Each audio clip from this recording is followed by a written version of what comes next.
Today. Yay. So,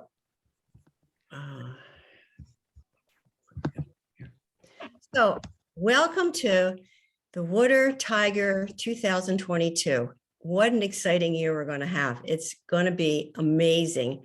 And I'm really excited to share it with you. And I have everybody's birthday, so I can go through with each person and share how this year is going to affect them and what they need to do to make it the very most spectacular year they can have. What I want to do is introduce Shelley. Shelley and I have been working together. I'm Deborah Harnett, and Shelley and I have been working together for over 20 years. And as you know, Shelley's a dowser, and she's an international speaker. She is the founder of Evolutionary Dowsing and the director of the Sacred Evolutionary Dowsing Consortium. She's just finished writing a book, which I had the pleasure of editing with her. And it's just amazing.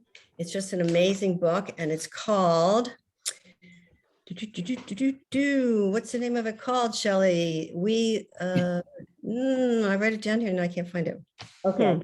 It's called Songline of the Heart. Heart, that's right. It's right here. I can't read. Songline of the Heart. And so Shelley's going to open it up for us and get us all grounded and connected, and then we'll be jumping right in. Thank you, Deb. So welcome everyone. And just a couple of housekeeping guidelines while we're on tonight. Just want to invite you to keep yourself on mute, unless either Deb or I invite you to speak or ask questions, whatever. And there may be points when Deb is speaking that I'm going to put it on speaker view.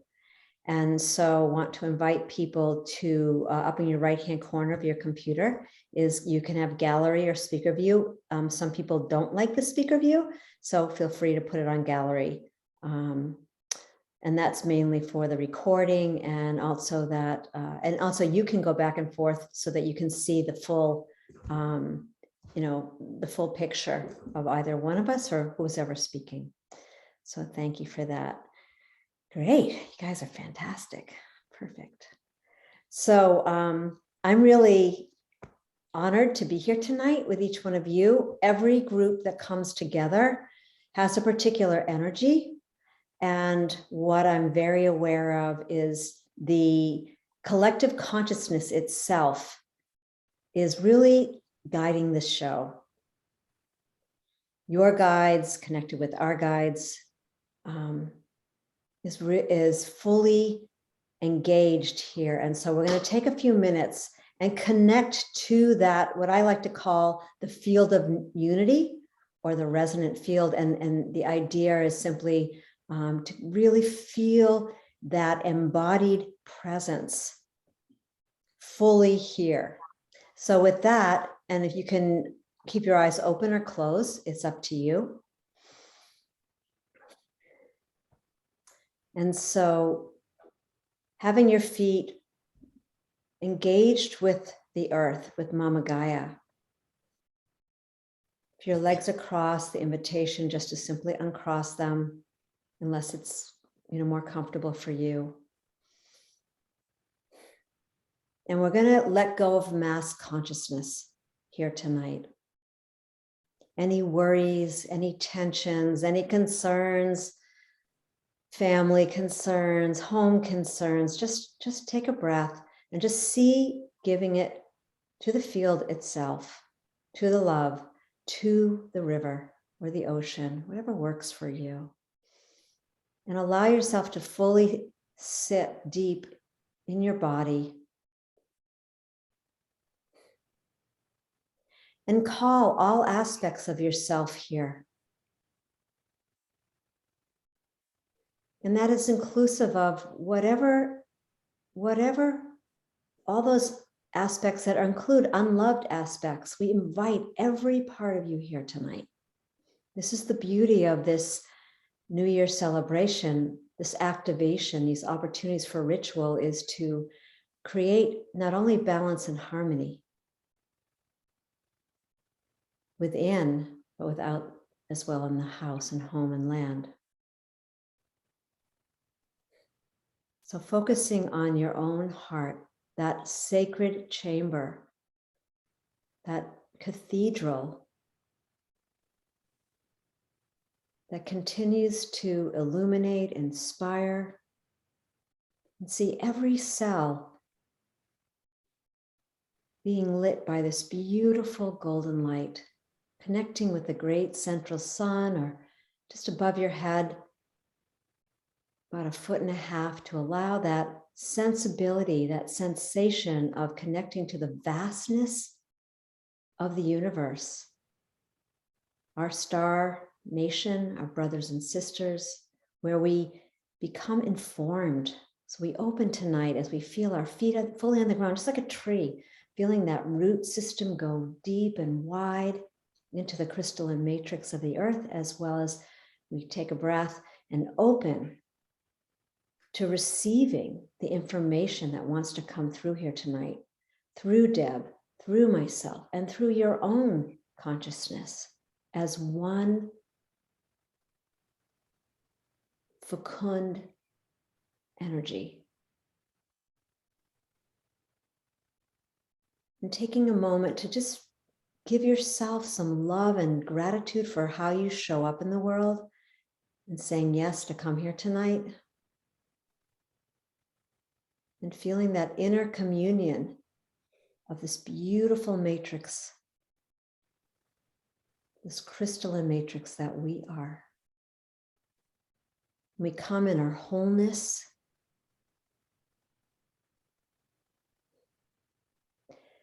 And just become connected to the people in this room, and then just feel that spiral of energy go out, knowing that as we transform here tonight, that ripple goes out all the way around the world and back. We honor the source water of all life, the intelligence of life, the cycles of life.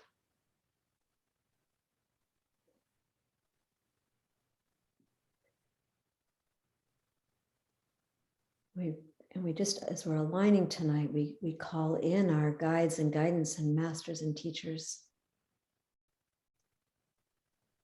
our light-bearing ancestors, honoring the land that you're standing on, that land that wants to speak so loud,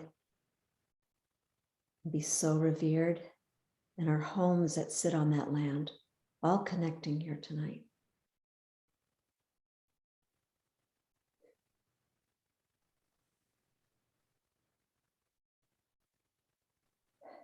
Just taking one more breath as a collective consciousness here.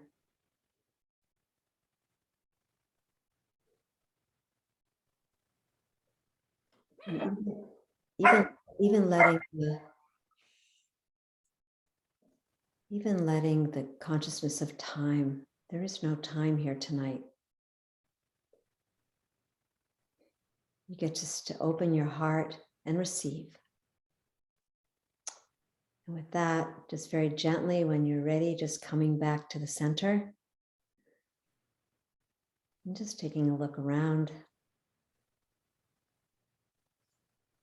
And we just pass it back to Deb. And we'll begin. Thank you, everyone. Thank you for being here.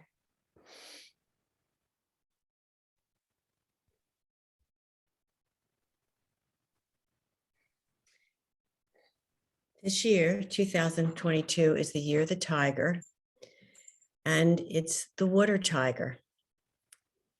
There's 5 elements in feng shui, and one of the ways that we work with energy is through the 5 elements, and this is the year of the water tiger.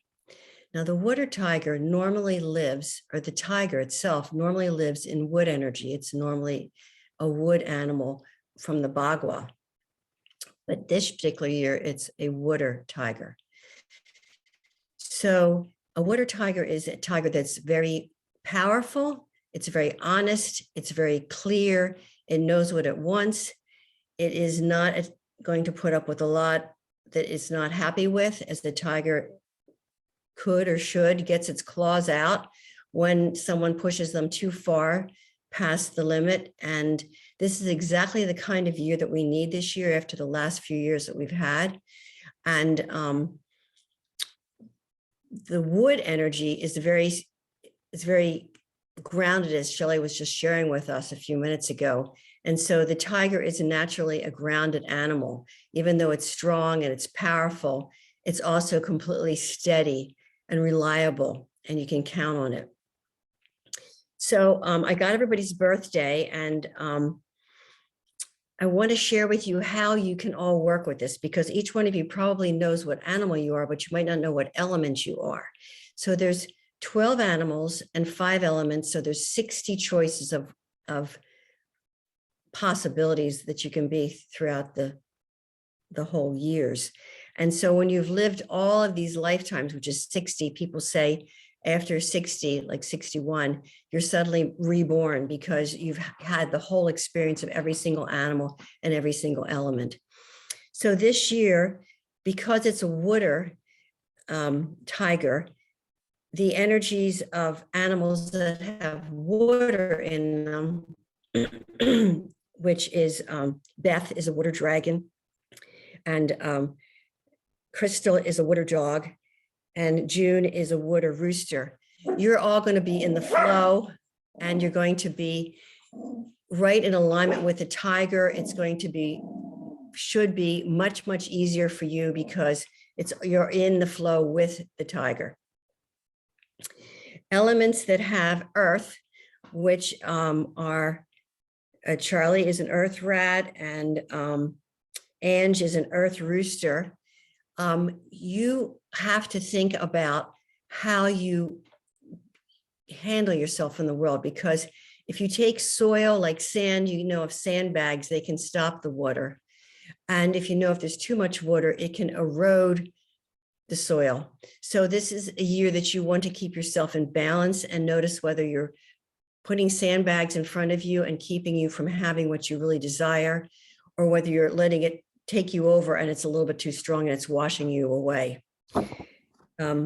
The fire roosters also have to be careful and keeping balance, because as you know, water puts fire out. So the animals that are fire is Virginia's a fire rooster, and Stephanie's a fire horse, and Peter's a fire pig. And so water and fire in balance together in harmony, it can be super powerful. You just want to be mindful that you keep it in balance and you don't put yourself out with too much water, where you try to overpower and dry out the water. Because if you put water on fire, like in a pot, you can actually, burn the water away and it can evaporate. So there are things to think about. Anybody that's a wood animal, which is Tyson's a wood rooster and Shelley's a wood horse. Because this tiger is founded in the tiger family in the wood energy, it's a fit. It's like a complete match. And because water and wood go hand in hand and support each other, I guess you can put too much water on a plant sometimes and kill it. But in general, wood and water go well together. So it's a very easy flow for you as well.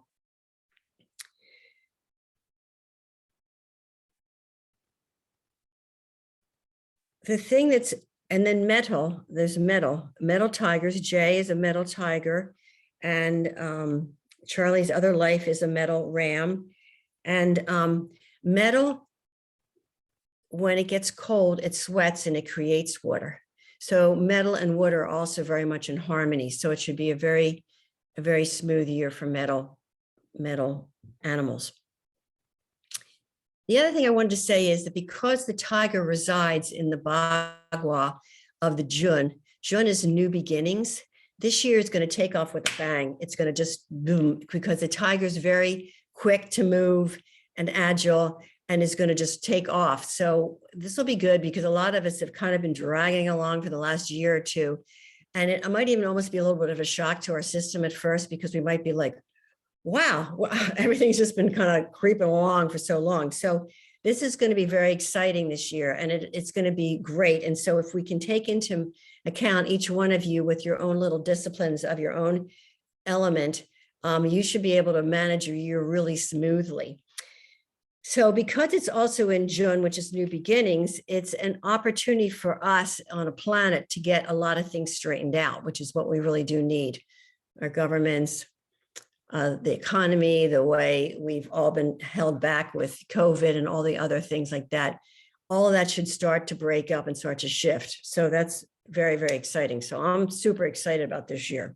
Deb, yeah, and Marianne is on the call, and I think you didn't mention Marianne. She's an earth rat. I'm sorry if I didn't. You're an earth rat. So again, earth is keeping, it could either be the sandbag or it could be eroded. So it's very important that you keep your earth in alignment. I'm sorry, I highlighted everybody, but did anybody else I miss? Okay. So Layla. Layla, how did I miss you? Leia is a metal dog. So you're going to be easy in this year because the metal sweats and creates water, and so you're very much in harmony with the water of the tiger. So it should be a very good year for the metals. Yeah, the metal is Jay and Charlie, and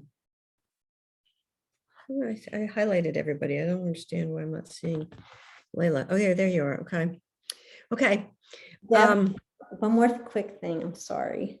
So I didn't introduce you to the people who don't know you. And do you want me to just take a moment and? No, that's okay. We're up and running. Let's keep rolling. Okay.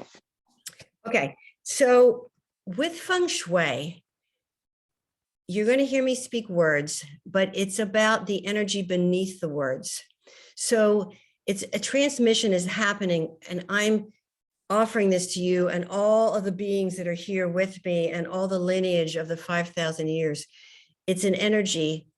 So that's why I don't like to give you things in writing. In fact, when I studied, we got nothing in writing because we were supposed to feel the transmission, feel the energy, not be looking at and taking notes and being caught up in all the mental aspects. So this is more of a heart connection, and the words are more for our heads so that we feel like we're not being left behind. So that's super important to remember. And one of the things I love best about feng shui is our intention. When we put our intention, whatever the intention is, into something, we create that. And so feng shui is so much about each one of us being aware of our intention and putting our intention into it. So as we go through these different rituals or cures, it's all about your intention that you put into it, which is what I'm going to focus on as we go along. So really being mindful of what is it that we want? What do we want to shift? How do we want to change? What works and we don't want to change at all? Being really aware and present and conscious. We have been invited to wake up. This is what is going on now. We're moved into the age of the Aquarius and we're invited to wake up. And this is really part of being awake and being present and being aware of ourselves, what we need, what we want. What is happening outside of us is our creation at every moment. And so we can make shifts and changes. It's so powerful. One of the things I love about feng shui is because it is a way for us to step into our full potential selves all the time. And when we stop, if something's not coming together or not working, we can immediately stop and say, wait a minute, what can I do? How can I shift this? And so the exercises and the rituals that we're going to teach you today are something you can use over and over again. And I invite you to realize that these are like tools in your toolbox that will help you navigate through this year, and they can be years to come. I mean, I think Shelley mentioned to somebody that she's done this a few years. Many people have done this before. And it's a little bit different every year because we're all in a different place every year. And the energy of the animal is different and the energy of the element is different. So we want to take all of what I just shared with you into account as we go forward. If we have questions, I'm going to give you spaces at the end of each ritual that we learn, but not as we go through. If you can kind of go through and just kind of be open about it. The 4 pages of typed notes will come to you after this. So you'll have lots of reference points, and I'm always available to have a phone call if it's something doesn't make sense later on. So I ask that while as we go forward on this, that you are open bodily wise. You're not sitting with your arms crossed, your legs crossed, curled up on a ball, that you're sitting there just really allowing yourself to completely have it all. Red envelopes is something I specifically want to talk about. And if you notice, when you signed up, it was 108 plus 1. This is very important. The red envelopes protect me from all of the energy that I get moving for all of you. It honors the information and the energy, and it honors all the feng shui lineage and the history of what I'm sharing with you. This is not something that I dreamed up. This has been going on for centuries, and it allows us to have this power, this strength to aid us into going forward in the world today. So these are super important to me. So I'm always honored to make sure I get one from every single person. And Peter, I'm going to have to get one from you for sure, because I don't have yours. So it's really important that I have that and I honor that. And unfortunately, I have to say there's a lot of feng shui people that I studied with that were before me that are not here on the planet anymore because they didn't take this seriously. And it can cause me to get very sick. So I'm very strict about that. So I thank you. The red is, they're always red because red's the most powerful color in the universe. And this particular symbol is Chinese New Year. The other thing I want to talk about in feng shui is the power of 9. 9 is considered the most complete number. When you go past 9, it's like 10 is a 1 and a 0, or any number higher than 9 is 2 numbers put together. So 9 is the most complete number. So as we go through these things, you're going to see everything is in increments of 9. So that's extremely important. Okay, so we're going to have a party. We're going to celebrate. The Chinese New Year's coming in. We have to get ready. So what do we need to do? We want to make sure that the walkway to your house or the driveway is clear. You don't have bushes hanging over it. The number is out. You can see where you live. It's very, very clear. The front door is there. It's obvious. You want to put something on the front door. If it's not already painted red, it's red.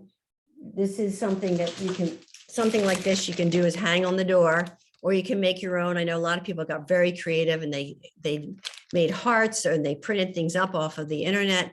But you can hang something on the front door that's red so that you bring the chi, all the energy to the front, to the house, to the opening, to the mouth of chi, which is your front door. I also like to put up lights. I like colored lights personally and drape them all around. You can use white twinkle lights. I put them out for about a month or so after the Chinese New Year. And it's funny, I don't put up lights for the holidays, but I put them up for this celebration. And again, it's just festive, it's inviting, it's making yourself ready for the new year. And it can be a lot of fun if you get into it. It's great to have a welcome mat that actually says welcome, again, to welcome them, or you could have a little note that says welcome. You want to make sure that for sure that your number is clear in your house. I can't tell how many people's houses I go to when I work with them and I can't find the number on their house. So you definitely want to make sure you have a number on your house. So what I would like to start to teach you in the very beginning is the calming heart mantra. It's something that I say all the time. I said it before we got together tonight. I lay in bed sometimes when I can't sleep. I start to say it. And it's in Sanskrit, which is a very powerful language. It has the sounds of the actual words, is the frequency, the vibrational frequency. So I have it printed up here so that you can see it. And hopefully you can all see this. Let's see, what do I need to do to get this so you can see it very clearly? Okay. It's gate, gate, paragate, parasumgate, bodhi swaha. And so the way it works, I'll put it back up so we can all do this together. But the way it works is you have your left hand, which is your receiving side, over top of your right hand, and you put your thumbs together. And then you put it underneath your heart chakra, or the ladies are easy because they put them underneath the breasts, but the men, you got to figure out where your heart is. And you keep your thumbs together, and it's like you create a little bowl where you hold the chi around your heart so that you're calming your heart.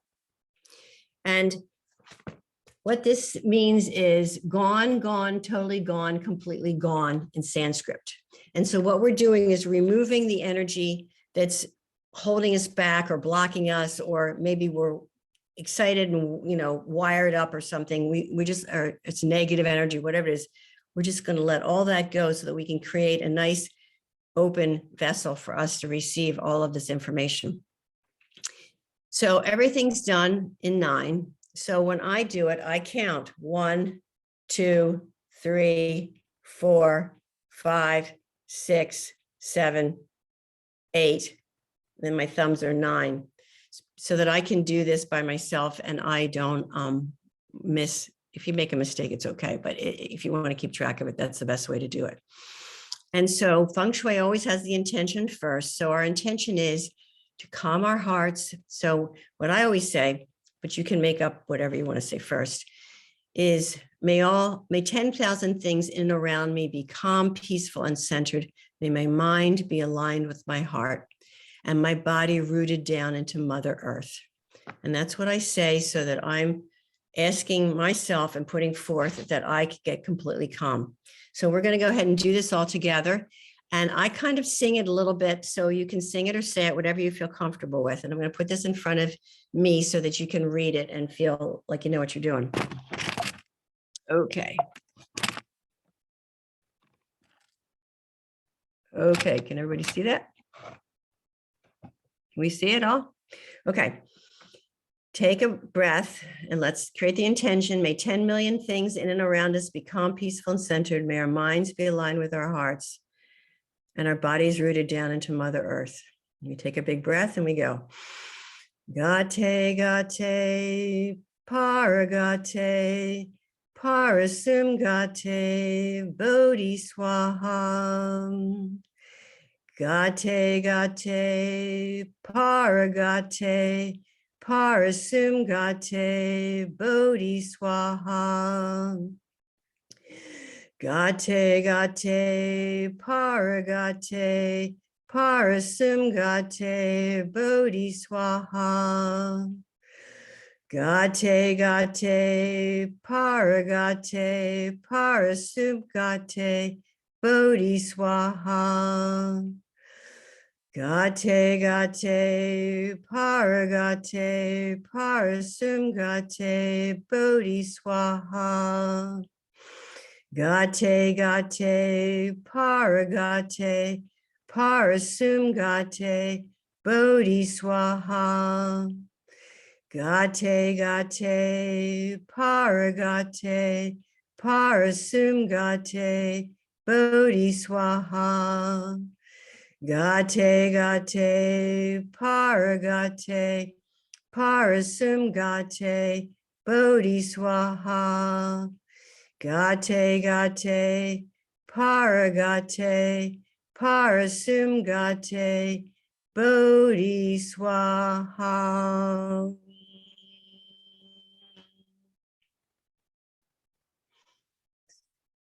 They just take a couple of breaths and hang out in there for a few moments.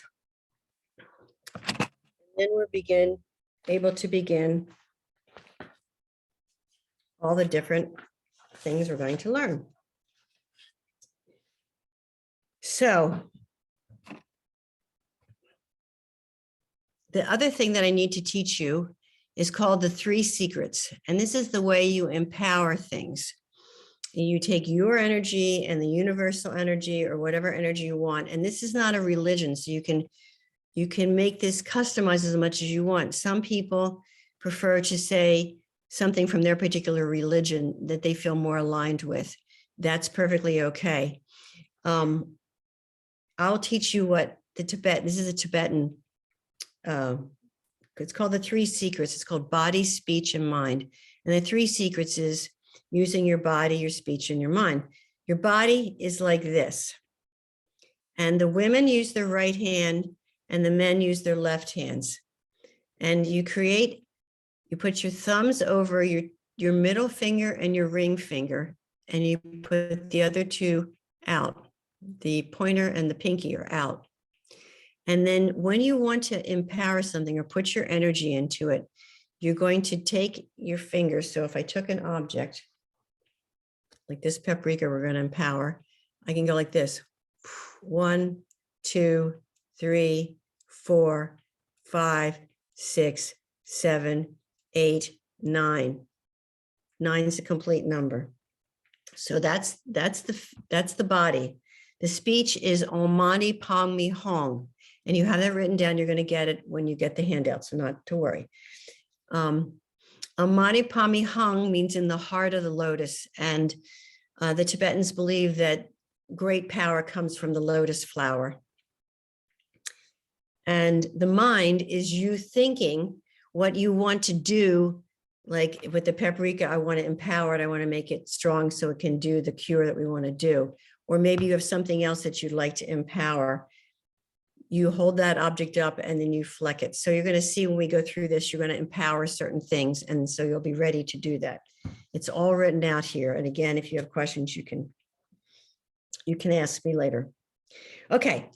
So the first thing that's most important is called the golden cicada. And it's super powerful. I've probably done this, I don't know, 30 times. And every single time I'm blown away by how powerful it is. The golden cicada is about the insect who sheds his shell every year, and he has a whole new shell. He grows a whole new shell every year. And so this is a really important one to do, especially this year, because the last year or so has been kind of ugh. And there's a lot of things that have happened to us that we may or may not be very happy about. This is going to be the way we get rid of it. We let it go. It's going to go. So let me tell you how we do this.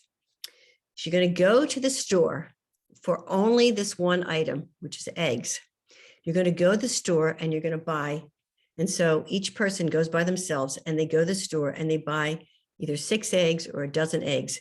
If you have eggs in your refrigerator, that's great, but you still need to go because you're going on a specific mission to buy your egg. When you go, you look at the box, you check it over, and then when you go to check out, you make sure the guy doesn't look at them, because if he looks at them, you have to go back and get a new box of eggs, because this is the newborn. This is you. This is the newborn you. So you check out, go home, you have the eggs. Now, between 11 and 1, you can do it on Chinese New Year's Eve, or you can do it another day between 11 and 1. So 11 and 1 is the most auspicious hours. It's when the sun is the highest and the moon is the highest. And it's, it doesn't matter what coast you are or what country you're in. It's the time period that you're in.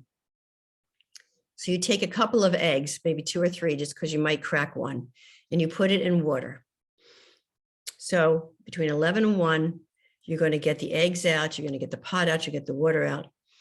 Before you start, you're going to do the calming heart mantra, which we just did. You do the calming heart mantra, get yourself really centered. You're going to put the eggs in the water, turn on the stove, and you're going to cook it for about 12 minutes. When you're doing that, there should be nobody around. You should do it when no one's around. You should be no TV on, no radio. The phone should be shut off. It's just you with your egg. You're having a deep moment with your egg. And sometimes I get paper out and I start to write out what is it that I want to be or create in this year?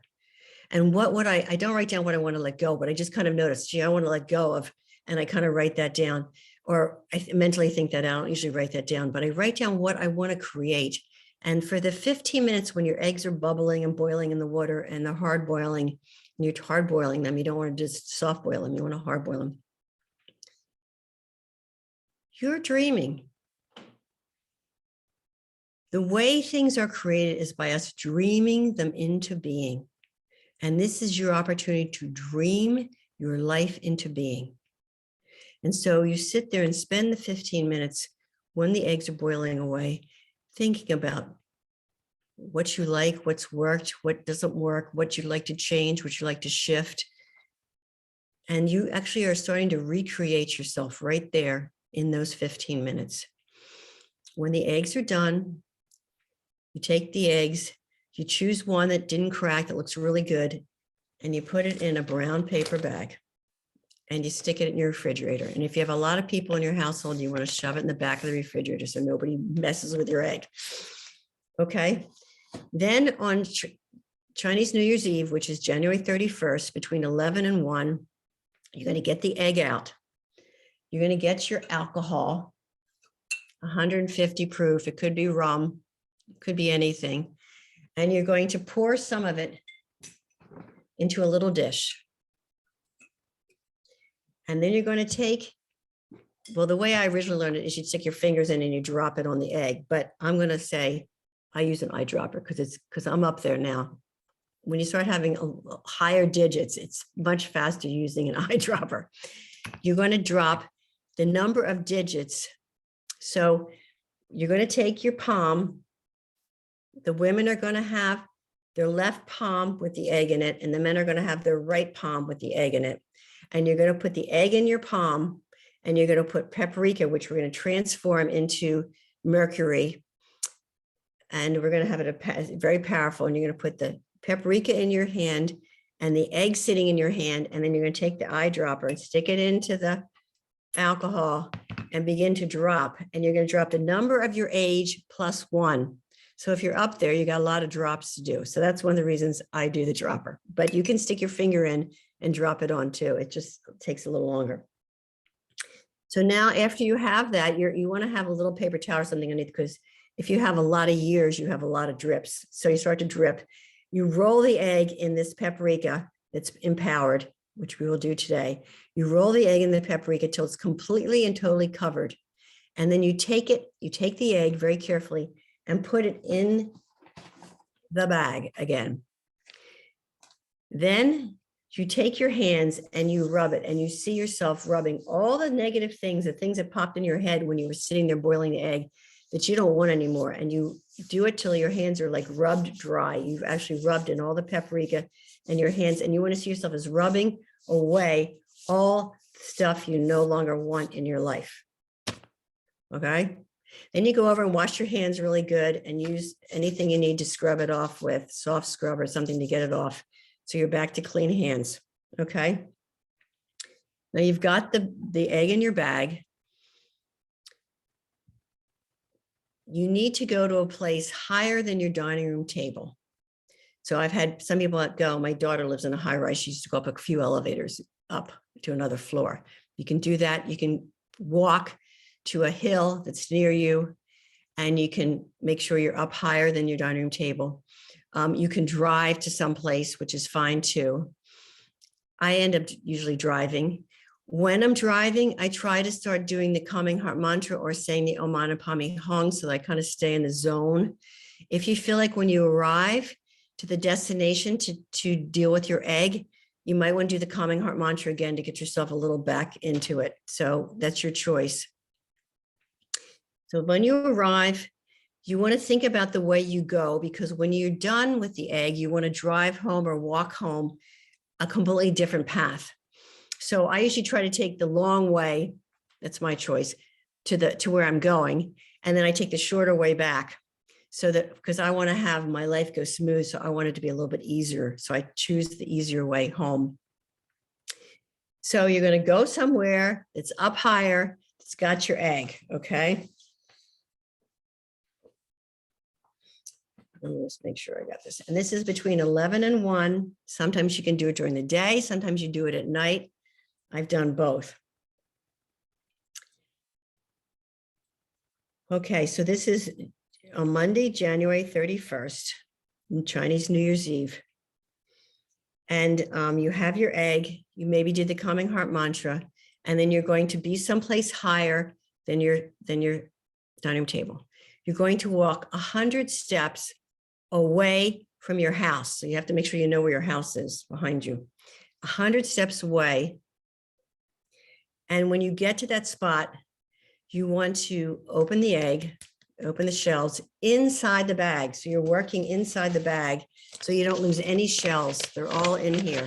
You want to keep them all in the bag. And so maybe you tap it against a rock, and then you open it up inside the bag, seeing yourself shedding all the stuff the past year into the bag. When you get to the 100 when you get done eating it, then let me just read this to you.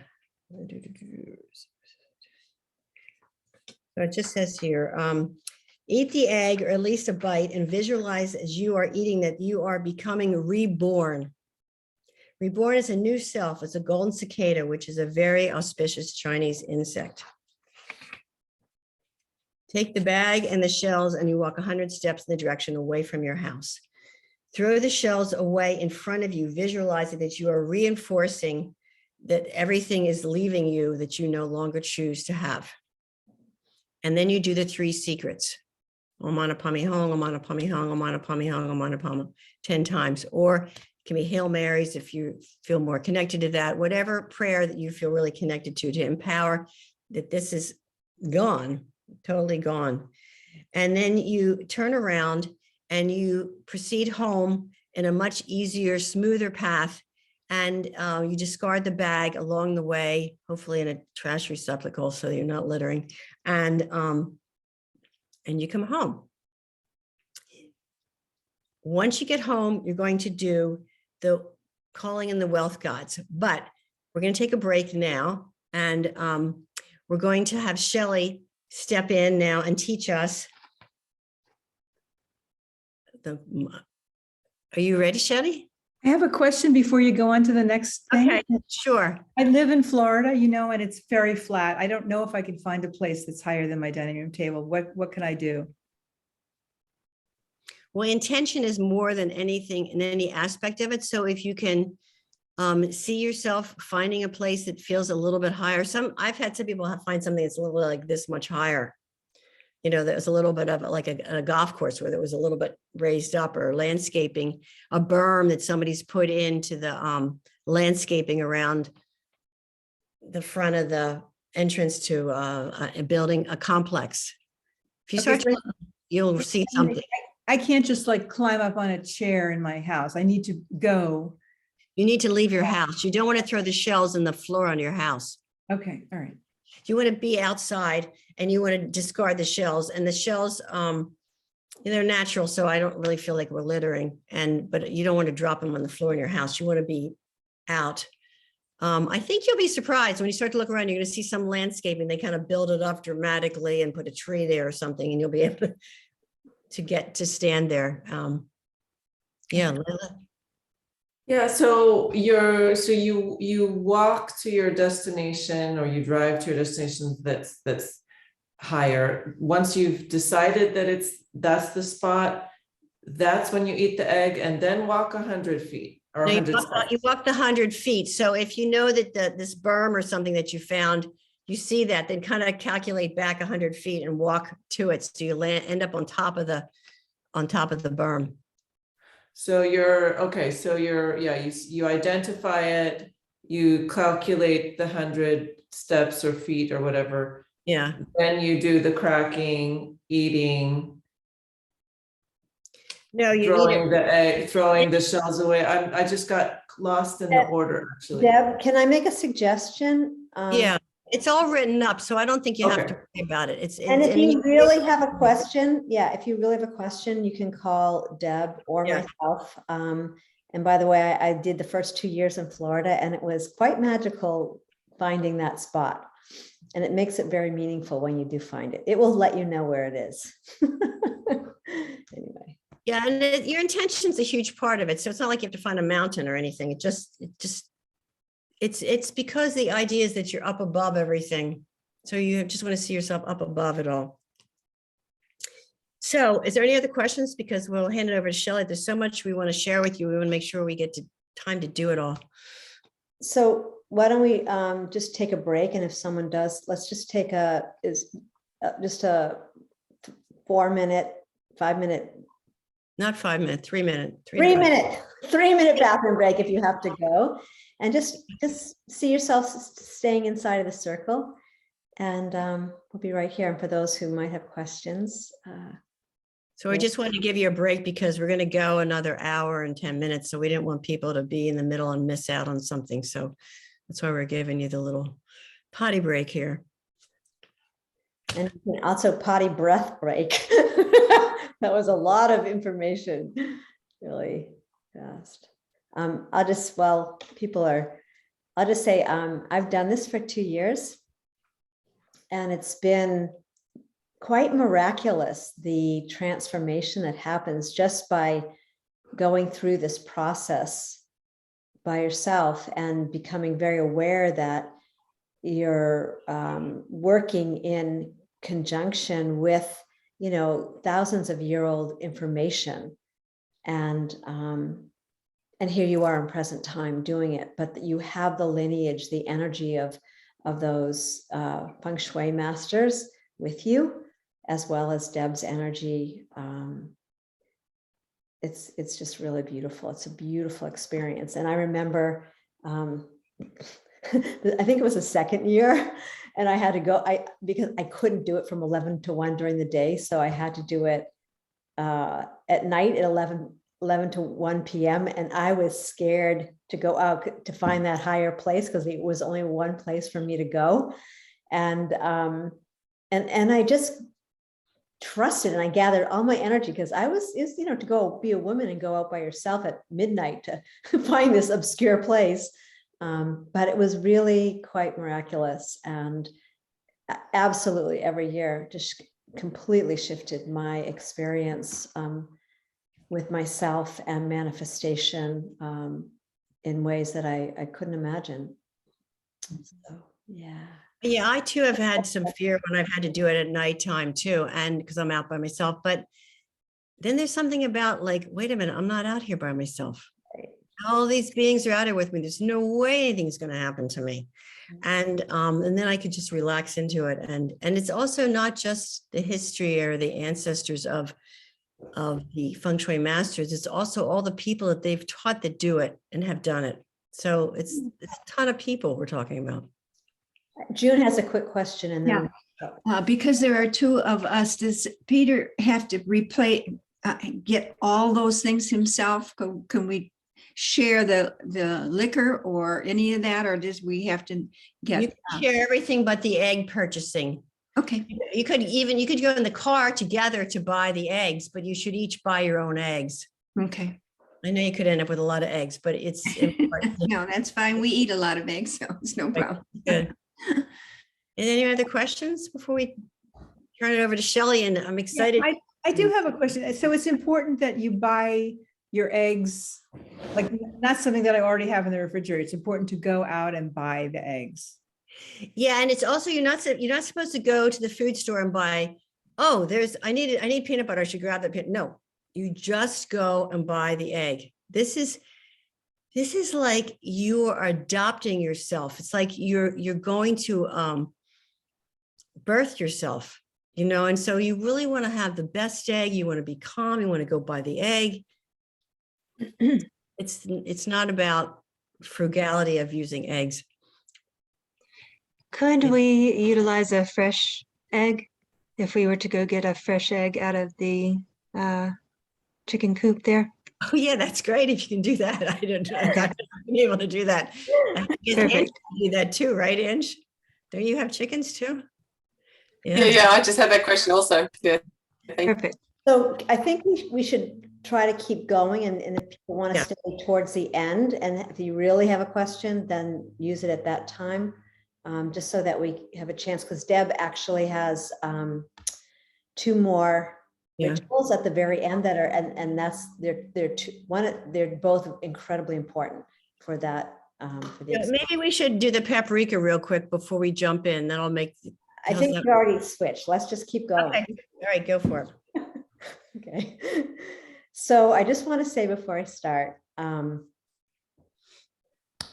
you hear me calling Deborah Deb, and that's because I've known her for so long as Deb that it's just kind of challenging to call her Deborah. So I just want to have everyone know, if you're meeting her for the first time, and I just want to really honor this experience with her.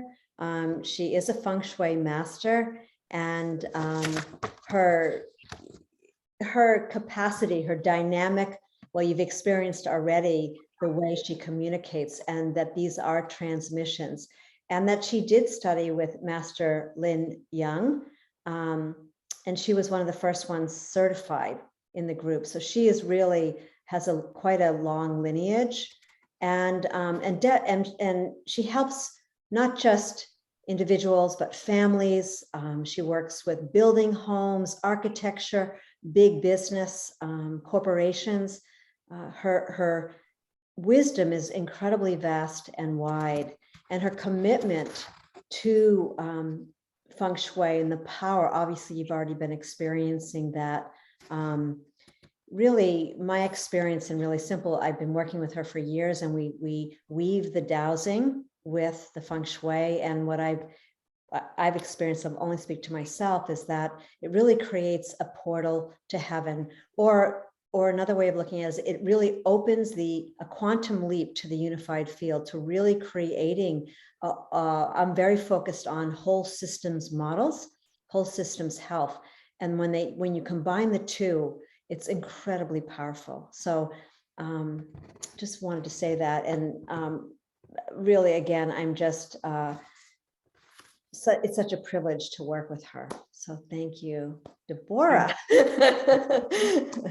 We're bringing East and West, really, literally. I'm on the East Coast and she's on the West Coast. So, and I'm in Maine, and I'm living in Brunswick, Topsom, on the shores of the Penobscot River in the delta of Merry Meeting Bay.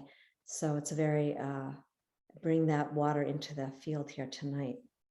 And also, I guess I'll just jump right in terms of doing the work with evolutionary dowsing.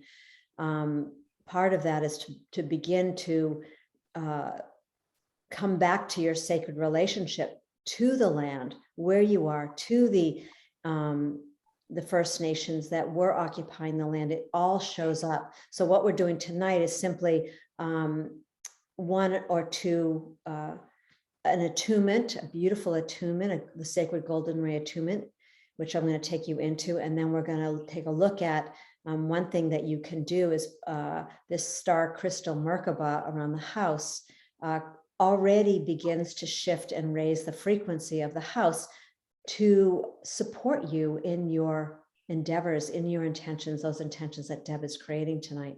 So, and through this Chinese New Year.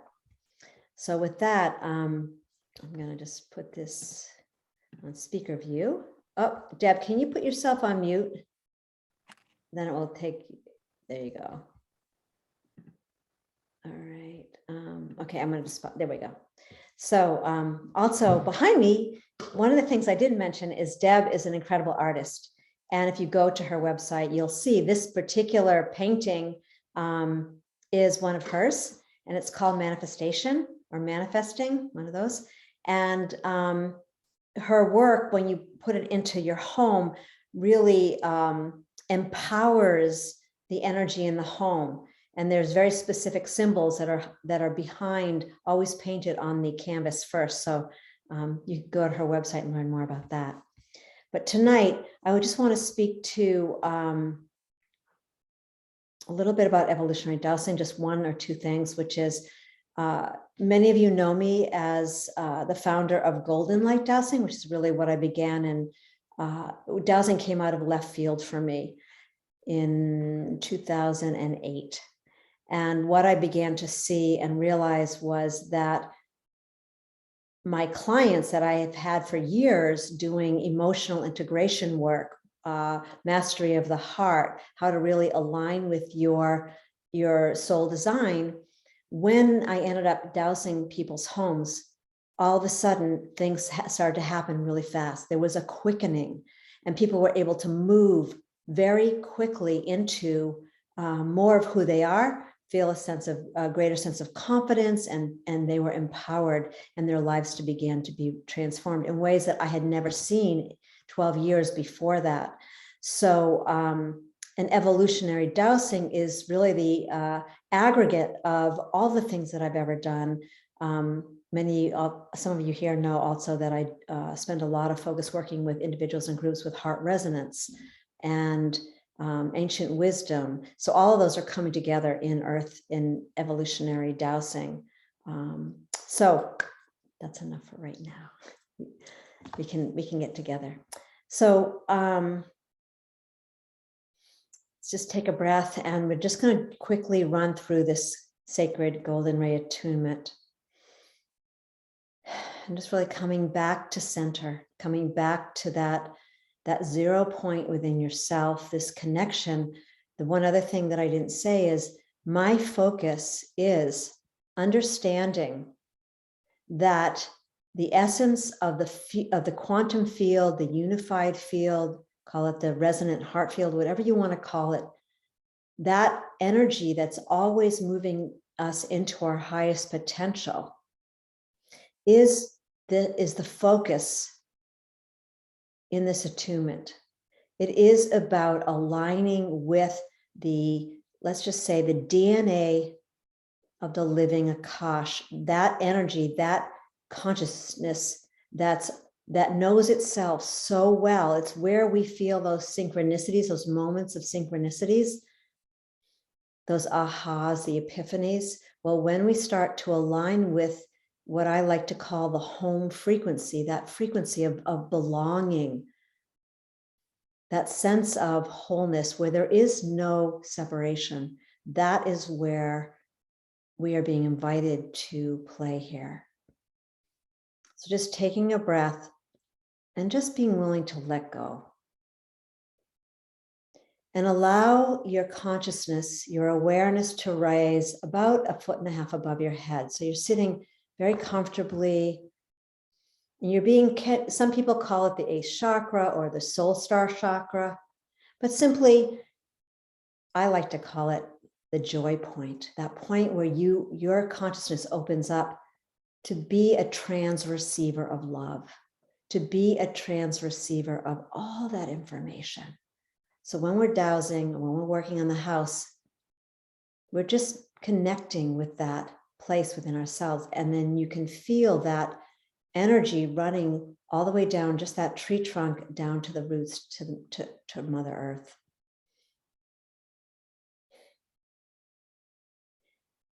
And from this place, we connect with our heart. We connect with all chakras, all that energy. And we're an open vessel for light and information to come in. And when we're standing outside a house, when I begin a dowsing, this is the place that I invite my clients to come into. And now just simply visualize this beautiful violet flame coming up from the center of the earth, spinning clockwise and up, moving up. And as Deb was describing, just allowing just this, it's the energy of transmutation, a little different than transformation, but transmutation allows that experience of becoming the caterpillar into the butterfly to happen. Clearing all the negative energies, any distortions.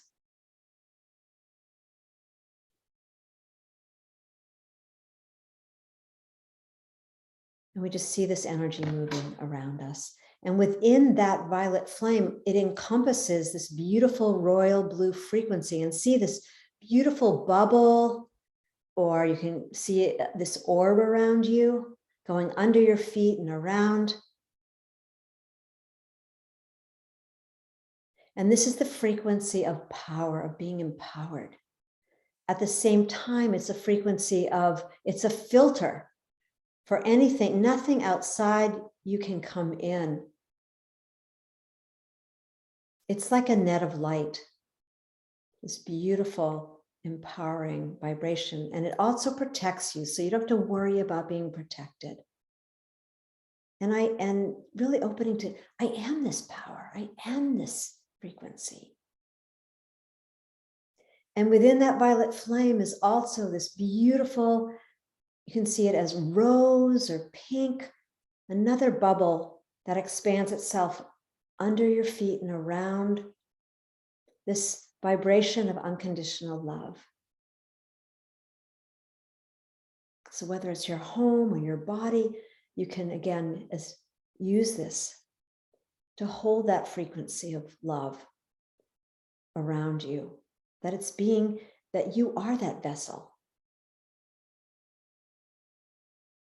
And now from the great central sun above your head, See this beautiful golden light. You can see it as glittery or coming down, sparkling with crystalline white light. And completely like a dome around you, all the way down. And tonight as a group, we can hold that for the whole collective. See this beautiful golden dome coming around this circle. And this is really that abundance, that frequency of illumination and light, new beginnings, the rising of the sun within our own being.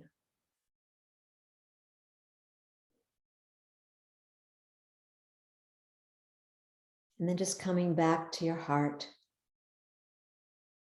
feeling this vibrational sense of belonging, of connection, of home. Some of you might be getting messages, or just to hold that. And that we are this light.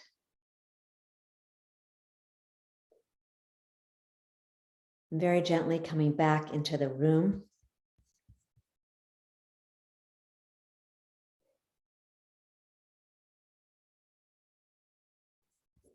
And I'm going to just share a little bit about, for some of you who might not understand or know about, well, what is a Merkaba? Why is Shelley calling this a star of Merkaba? And I'm going to actually put up this beautiful graph for you that you're going to receive. And you're going to receive all the instructions. And this golden ray, sacred golden ray attunement, it's going to be sent in the email. You'll get it as an audio. And I hadn't thought about this, but I also will put it in as a document as well that you'll receive. So you're going to get to receive all these beautiful transmissions. So the Merkaba simply is really a 5,000-year-old word, 5,000-year-old word. And it just is simply a divine light vehicle. And it was allegedly used by the masters and teachers. And if I do have a Jewish background, and it was the chariot of light that was described. So Mer means light, Ka means spirit, and Ba means body. And it's also a star tetrahedron that is found around the human body and really around everything. And it has a crystalline energy field that is created from that sacred geometry. And it creates this beautiful cathedral around, and it gets used in evolutionary dowsing for your home.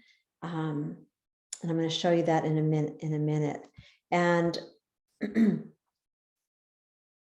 again, in the Hebrew word, it also means a chariot, and it was used in the Bible to refer to the chariot of God, the four-wheeled vehicle. So more to share about that, but I think that's really enough for tonight. And I'm going to now show you I gotta find it here. We're gonna, I'm just gonna bring that up, and I'm gonna share the screen here. Okay. So.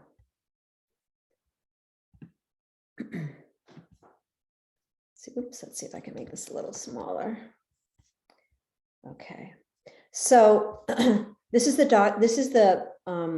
PDF that you're going to get describing a little more about the Merkaba. And in order to do this, you are going to need 6 crystals. And I have some here tonight, which I'll show you. Let's see, I guess I should show you right now. So I'm going to show you. So for creating this star Merkaba around your house, you're going to need, if they're not pointed, don't worry about it. I like to use pointed crystals. Let's see if I can get this without, okay. So here's a crystal, and there's a little point on the end. I'm gonna have to get rid of, I don't have a green screen behind me. So there you go. So they're just about 1 to 2 inches. If you want bigger ones, you can get bigger ones, but they don't need to be. And they don't need to be perfect either. If they have a point, that's great. These are more expensive. This is a generator crystal. It has a point, but they don't need to be. They should cost you anywhere from $2 to $3, or sometimes if you go to a crystal store or a gem shop, maybe it'll be $4 now, I'm not sure. But you shouldn't be spending more than $6. So you can get those, they don't have to be perfect. And I'm going to describe to you doing something in the center of your home at the very end. And you can choose to put a little larger crystal in the center of your home. Here's a quartz crystal. And by the way, those small 6 need, Messenger video. it's my daughter. Hold on one second. Shut that off. Okay, sorry. My 3-year-old granddaughter calls me every night. Forgot to tell her. So anyway, this is clear quartz crystal. That's what you want to use around the house. But when it comes to the center, you might very much want to use something like this, or it doesn't have to be pointed. This is a rose quartz crystal, and we'll talk more about that in a minute. Right? Here we go. All right. So you need 6 1.5 to 2 point crystals. So a couple of things. So these crystals are going to go outside. And for those of you living in winter, don't worry. We've got some creative solutions. But in general, where these crystals want to be placed is, as you can see here in this diagram, outside the house. And again, we talked about a star tetrahedron, or you might think of it as a Star of David, okay? With, so here we have with triads, okay? 1A, 1B, 1C makes 1, that's, and then, 2A, 2B, 2C, okay? And these crystals are going to be placed on the outer edges of your house and in front and in back to create this star Merkaba, which is really creating an energy field around your house. For those in winter, I'm going to describe something at the end. You can create something inside the house. For those people who live in a condo or a building and there's no way you can get those crystals around your house, same thing, you're going to be creative inside your house. For those who are in Florida, you're blessed, or wherever warm, you can do this now. But in any case, you can still do this. And then what you would do is, if you lived in winter, you could go when the spring comes and place these crystals outside. It still is holding the intention of creating the Merkaba in the house, right? So the first thing we need to do before we even create the actual Merkaba is we need to set the crystals with, Deb was talking about sacred syllables, right? There is another type of sacred syllable, and these ones aren't said out loud, they're said internally. And just speak to this a little bit. You'll get a little information about a dear friend of mine, Catherine Parker, who has been gifted these sacred syllables, and it's called Kumvita, and you want to set the syllables with the crystals with these syllables. And the way that you do it is simply like this. And if you have a crystal that you want to, I'm sorry, I should have said this in the beginning. If you want to go grab a crystal, I'm going to show you how to do this. You can do it right now with me.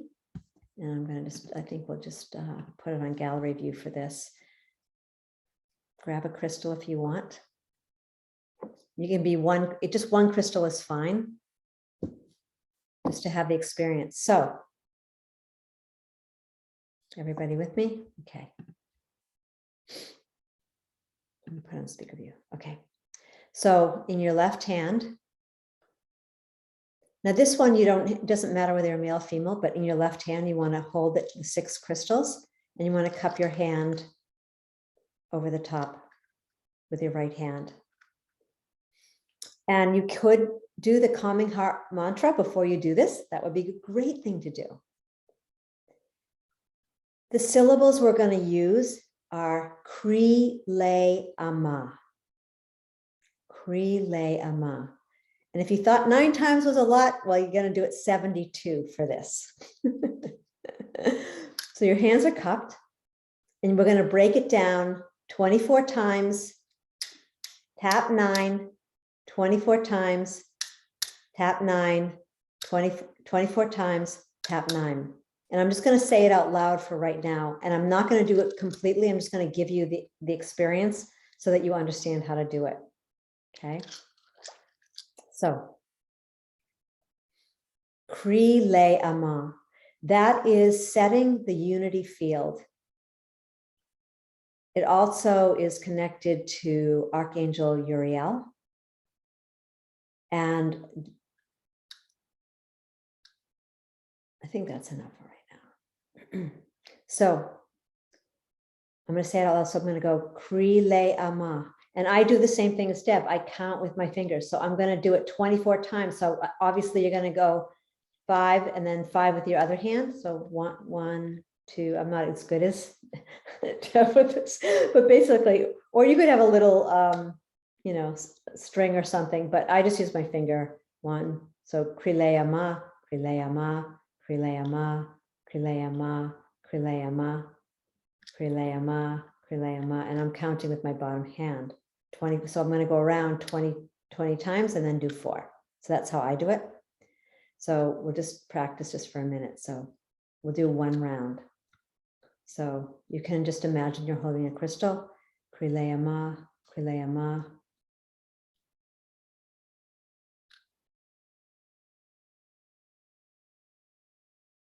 Second round.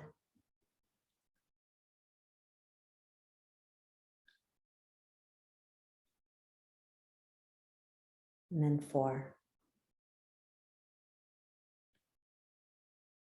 Okay.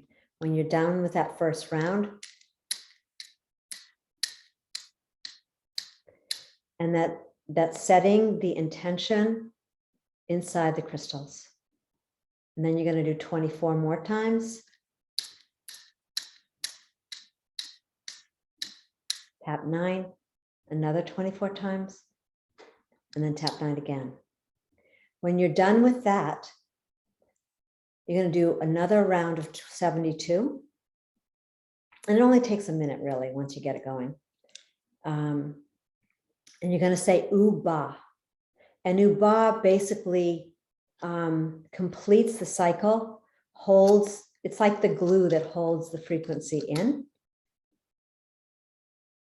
And the same thing, Uba, Uba, Uba, Uba, Uba, but internally, 24 times, tap 9.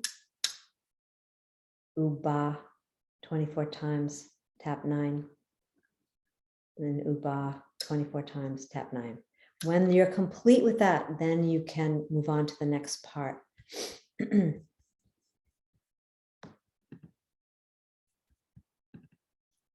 So, the other thing I want to say is this is not necessarily a Chinese New Year activation. You do not have to stay focused on what you've been shared with for New Year's Eve, and then do this. Unless, I mean, sometimes people get really excited, they want to do it, fine. But this is not a New Year's. This can be done anytime. And it doesn't have, I mean, it's funny. I think after this, I'm going to be telling people to do it from 11 to 1. But I've never done that except one activation we did on the full moon. It was incredible. Actually 2. So again, this doesn't have to be done on the New Year's. What this does do is it clears the geopathic stress. So if there's any geopathic stress is how water runs under your house. Two soils that interact, or where there's mining, that can cause a lot of dissonance in a home, creating sometimes even creating cancer. Or if you're ill, it's very difficult to get well in a house that has a lot of geopathic stress. So this will immediately clear. I've only had one house in one time where there was 1 or 2 geopathic stress lines that were left. So it's a beautiful way to start the transformation of the house, the raising of that vibration and the clearing. So what you're going to do simply is, and there's a whole sheet. I'm not going to go through the whole sheet at this point. It's very clear. And if you have any questions, you're going to be able to contact me or text me or email me, and I'd be glad to meet with you. Okay. But basically what you're going to do is, and some people like to look at these triads as the divine masculine and the divine feminine. And you might, it's fine if you want to go a particular way or do one of them first, not doing number one, the one that goes to the backyard first. It doesn't really matter. Okay. Let your intuition be your guide. And if you're a dowser or you use a pendulum, ask the pendulum, what is right for you in your home. Just trust that. And that's the beauty of dowsing, is it really gets you to trust that, your intuition. So really simply, you're going to go to the outside. So if you have, obviously most houses aren't rectangular anymore. So yes, your house, you're going to have a garage that sticks out, or you're going to have a room that sticks out, in different corners. That's fine. All I want you to do is imagine that there's a rectangle and go to the farthest outside edge of your home, and then match that going across. Okay. So from now on, I will actually make another diagram, having a house that isn't quite so that you can see that. But essentially, if you have a garage sticking out on the corner here, by 1A and 2A, just bring this triangle out. And sometimes they're not going to actually feel like a triad, but that's okay. Don't worry about it. The crystals you're really activating the crystals. They know exactly what to do. And the only thing I will tell you is, if you have a point, you want, so if you look at the arrows, these are for you. So when you place these in the ground, you're going to place them 3 to 4 inches deep so they don't move ever. Okay. So if you have a drain that's draining in one corner, just move it out a little bit. Don't just push it into the corner where there might be a lot of water, or you're going to have an excavator come in the next week and build a garden. Just use your common sense where to put this. The main thing is place it in a place that it won't move, okay, as best you can. And you're going to have the points facing, okay, the lower end of the triangle. The points of the crystals are placed horizontally in the ground, okay, not up, and I'll show you in a minute. And they're going to just face the apex of the triangle. So that, and the apex of the triangle, when you place that crystal in, the point is going to be facing down. Again, some people don't even use the points. If you don't worry about it. But I like to, this is how I would suggest, because what happens is you get the crystals communicating with each other, which is what we really want. Okay. So once you get 1A and 1B in, then you're going to go to the back of the house. And if you have a garden or a swing set, you want to go behind it if you can. Okay. So you want to encompass as much of your of important areas. And in the same thing with the front of the house, again, you may have a sidewalk, you may have the road. Just do your best at creating that point. So you'll have to just feel where it goes. And again, you can use your pendulum or triangle. So once these are all set, then you're going to go back inside your house to the center of your house, facing towards the front. And this little diagram, it's called sphere of wholeness. It's the energy field. It's here just to show you that what you're doing is you're creating the spinning toroid. And I'm not going to get into the toroidal field right now, but essentially everything is is created from this dynamic spin and spiral. So you're going to go into the front of the house, and you're going to, you are a living crystal. Each one of us is a living crystal. So you're going to stand in the center of your house. You're going to look out, and you're going to see these points connecting. First, the first triad, see the energy connecting to it, each other. then see the second one, and then you're going to feel and see your crystalline matrix connecting with the whole. And there's a really beautiful experience that happens with this. You're really connecting with that home frequency.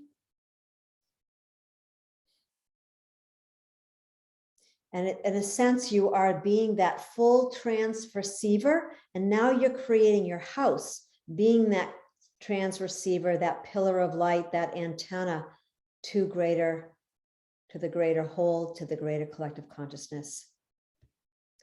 And when you're done with the whole thing, then the invitation is to place a crystal in the center of your home or near the center of your home, on a table if you can, or something. I mean, if it's in the middle of, a walkway, obviously you're not going to do that, but and somewhere near the center.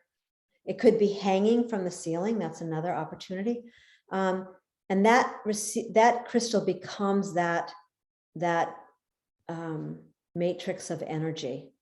And also, once you place it there, you could, after the Chinese New Year, you can use the calming hot mantra and what Deborah has been sharing with you about the empowerment, Om Mani Padme Om. You can empower that crystal as well. And then it's sending your intention out, expanding it out into the land. So,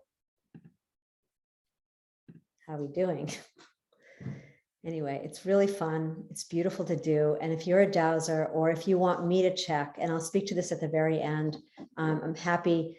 It's a beautiful thing to check your house check the energy before you do this, and then check the energy afterward. You'll be really surprised at what happens. And what starts to happen is the people in your house, the family, your kids will, it will shift their energy, and you might notice how the communication shifts, and health, things like that as well. And that's the beginning of what would be a full house dowsing. That's just the beginning. So with that, if there's any really passionate questions, but other than that, I want to pass it back to Deborah. Yeah, go ahead. Sure. And Did then you say 344 inches deep? Oh, no, sorry. 3 or 4. Okay, it's different. I fixed it on your sketch. Oh, Doesn't your sketch say 344? oh my gosh. I wonder how that happened. Great catch. 300. No, sorry. That's amazing. I didn't even catch it. I've done it 4 times over yesterday, making sure it was correct. Thank you, Marianne. Anybody else? I just was going to say that I keep my house a pretty good energy. It's pretty pristine. And I did this, what Shelley taught me, what she's teaching you tonight. And I did it. And then I came into the center of my living room, which is the center of my house.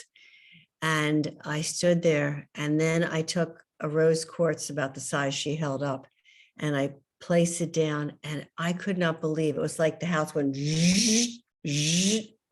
I couldn't believe how the shift was just transformative. So I really invite you to do it. Maybe not Chinese New Year's Eve, but that you do it, when it's appropriate for when the timing's right for you. One question, Shelley. Because there's 2 of us, we live in the same house. Do we both do this crystals, or just one of us? I can't hear you. Can't hear you. Can't hear you, Shelley. I said just one. And if you want to do this together, it's a wonderful experience to do it together. And you'll definitely get some intuitive messaging when you're doing it, for sure. Thank you. If there's 2 houses on the property, do you do one for each house? Okay, stay after. You can stay after. If We can talk about that later. you can encompass, but I would say you want to do separate. but we can look at your property. All right. So with that, thank you, everyone.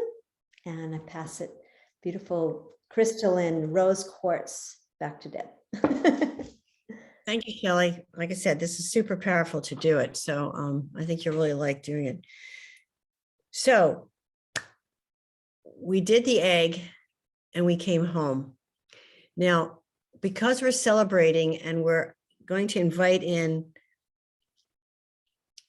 a tremendous amount of guests into our home, we want to set up a table somewhere in the house. Some people put it in the front entrance hall. Some people use their dining room table. Some people put it on their altar. Some people put it, on just a table in their living room. You want to set it up where you have something to drink. Maybe you have wine or water or tea. You have some food and nuts and chocolate and cookies. Some people put out fruit and tangerines and pineapples, and set up a table to welcome the wealth gods. Now, some people, if you have any particular concern about it not being your particular religion, you can call in nature spirits, or you can call in Jesus, or whoever it is that you feel that you're in alignment with. But for this, this cure comes from Professor Lin Yun, the Grandmaster, who I studied with. And if you just want to see, here's he and me a long time ago, but you can see this. He's like a little Buddha himself. He has passed away, unfortunately. So he is with us here tonight. I can feel him. And he taught us this. And this is something you do right after you come home from doing the golden cicada. And so if you have a pet, you want to put your pet so that if you open the door, you don't lose your pet. Secure your pet. You want to turn all the lights on in your house. Maybe you want to light small candles that you feel safe with. And you want to get your house completely ready. If you have the twinkle lights outside, you turn it on, especially if it's the middle of the daylight, you put them on. So you're going to do it between 11 and 1 because you started this off doing it with your egg. You come home and you are going to open up the front door.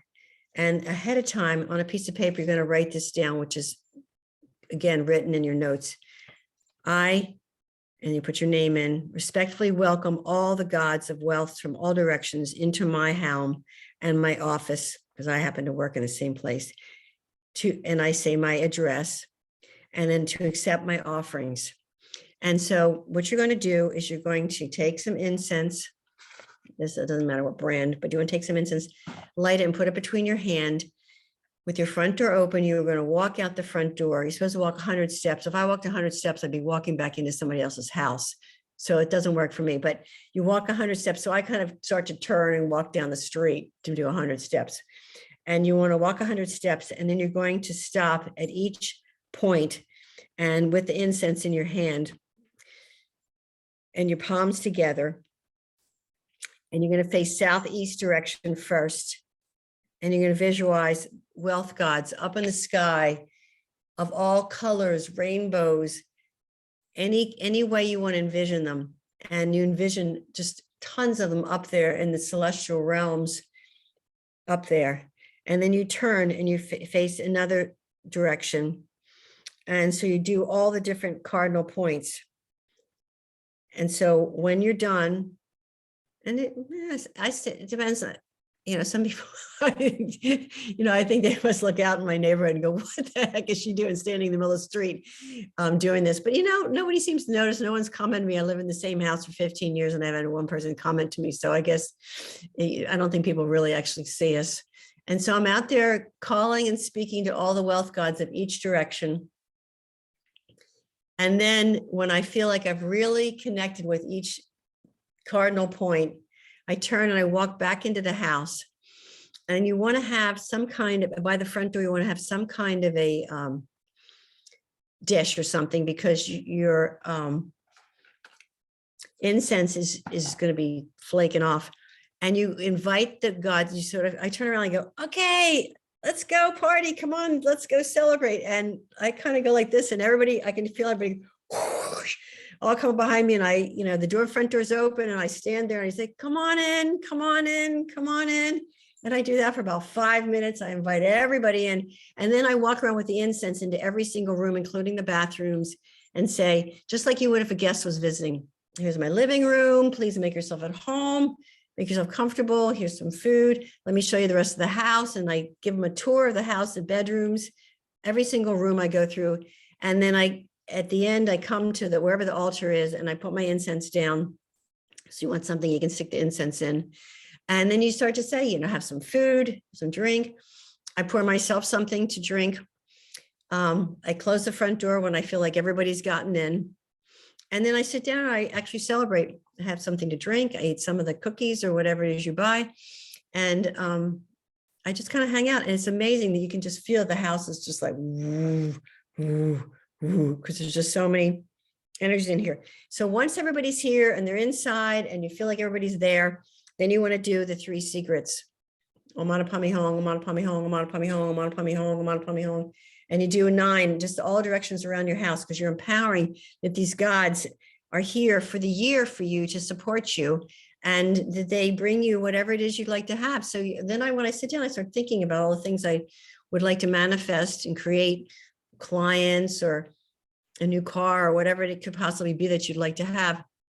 More travel if you want to go see your family, or take trips and go see have wonderful experiences. And you just sit there and you start to have a conversation like you're not a case, I guess, but you start to have a conversation with all the different spirits and just how great it is, and thank them for being there. And it's just amazing after you've done the golden cicada and you've shed your shell, and you've got a new shell, and you feel really just liberated and upbeat and happy. And then you inviting all these beings in. It's fabulous. And if you're doing it with somebody, then obviously you do that together, but each of you would invite them in on your own. So if you've had a space for some reason, something happens and you've done the golden cicada, and then you came home and I don't know, you took a phone call or you had to do something, then do your calming heart mantra before you start off doing the welcoming the wealth gods. Or if you feel like you're a little bit off, do the calming heart mantra again before you do the welcoming the gods. And then I would write out what you need to say in each direction so that you have it in your little hands, this is mine that I use every year. So I get out there and I can remember to start to say, I, Deborah Harnett, respectfully welcome all the gods of wealth from all directions into my home and my office. And I say my address to accept my offerings. So you have to just try it and see, because it's just an amazing experience. And I actually just love doing it. And it feels like you're just a great hostess. And then you keep your table, your offering, for as long as you feel comfortable. So in the beginning, after a while, the fruit got a little funky, so that disappeared. And then I think about 3 or 4 months into it, my cookies didn't look so good, so they disappeared. But I kept the nuts and the chocolate out until Thanksgiving. So it's up to you how long you want to keep the things sitting out. I've known some people have kept it the entire year till the next year. I've never gotten that far. For some reason I always break down around Thanksgiving, but it's up to you. You can have them as long as you want. So does anybody have any questions before I go into the last thing that I want to share with all of you? Yeah, are you going to have that little note in the handout you're giving us? Yep, it's in there. Okay, thanks. It's in there. It's all written out. It's so complete, and I've gone over it so many times that I would be shocked if it doesn't make sense for you. But if for some reason, read it through. When you get it, if you have a question, call me. I'm really happy and want to share with you. I want you guys to enjoy this and benefit from it as much as I do. Like I said, I've done it dozens of times, and I'll be doing it with you. And there's something really powerful about knowing that each one of us is doing it that day together. That's also a really nice feeling. So that's a nice thing to share. And I just have a question, Deborah. What happens if I'm away? I'm planning to be away on the New Year's Eve. So where where will you be? I will be at the farm. Okay, so you can do it there. Okay. Right. And there's no house there though. It's just a campsite. That's okay. It's all right. Okay, cool. It's because you're inviting them to the land, you know, you're talking about a lot of land and just talking about, and invite them into the land, you know, and the wealth gods can be tree spirits and nature spirits, which I like to include. And so I kind of do my own thing and invite all of them in because I think nature is so powerful, and it's something that's going to eventually be the strong dominating factor in our lives, nature. And so I invite all of them. And so Thank you. That's really go ahead and just invite them into your land. okay. And Awesome. then Thank you. does it have to be from between 11 and 1 if it's a little bit late, if it's 1:30 or 2, is that a problem? Or It's because not, I have a meeting that's happening between 11:30 and 12, so it's going to be kind of broken up. start as soon as you can when you're done your meeting. And then if you go over a little bit, that's okay, because you started. I definitely would love you to do the golden cicada between 11 and 1. It's also intention. So, you know, if your intention, your heart's in the right place and you're trying to make it work, that's what's, you know, most important. We don't need to be rigid about it. Anybody else? Okay. And the next one I just love doing, and this is something that it's called the 3 harmony. Now, every year there's 3 harmonies. So the main character of this year, of course, is the tiger. So his 2 best friends, if you put all 12 animals in on a ring on the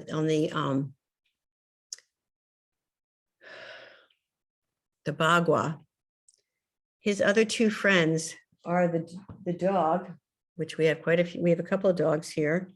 We've got Crystal, the water dog, and we've got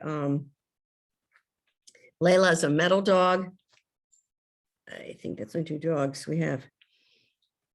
You're in 3 harmonies. You're going to have a very good year also because you're in harmony with this guy. And then the other animal that's in harmony with it is the horse, the Chinese horse. And so the Chinese horse people are, let's see, Shelley's a Chinese horse. I know we have another horse. And Stephanie is a Chinese horse. So what I like to do is to take something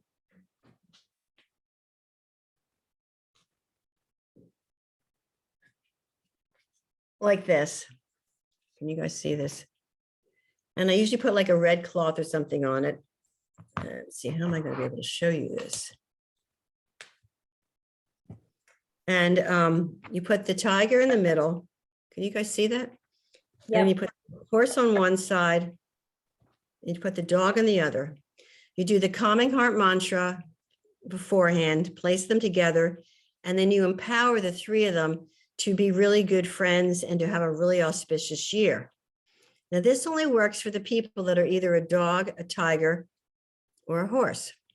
Now, it's particularly important for tigers because even though we say it's a year of the tiger, being a tiger is challenging because you're carrying the whole year and you're carrying everybody. You're carrying the other 12 animals, the other 59 types of animals. So it's a lot of pressure. So he kind of shares it with these 2 friends, the horse and the dog. But you're always going to have a good year when you're part of the 3 harmony. So there's years when we're not part of the 3 harmony. So what do we do? So what I do is I take the 3 guys and then I add myself. Where'd it go? Here I am. I'm a dragon. You take your animal of yourself and you plunk them right there in the middle. And can you all see this? Yes, we can see. So I include myself in the animals because I want to be part of the gang. I want everybody to like me. I want to be supported energetically and I want to be part of the group. So if you aren't one of these 3 animals, the horse, the tiger, or the dog, you need to add yourself to the group. You do the calming heart mantra and you add yourself to the group and you re-empower that you're part of the friends. You're in the friends group of the 3 harmony. And so what is so powerful about this is that right now we're going through times where a lot of people aren't really getting along very well. There's a lot of animosity and a lot of frustration with things that are happening. And so this is a way for you to be able to energetically put forth that you want to be part of the group. You want to be in harmony with everyone in the world. And so because the three animals that are in harmony, which is the dog, the tiger, and the horse, if they invite you in and you're part of their group, then it's kind of like you get to hang out with them and you have that good energy and you can benefit from what they're experiencing and you can benefit yourself as well so that you can be loving and be kind and be supportive and have friends. So this is what you end up doing. Can you all see it?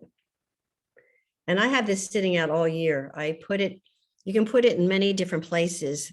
In the Bagua, you can put it in Shun, which a lot of people think of Shun as the wealth corner. It's the upper left-hand, back left-hand corner.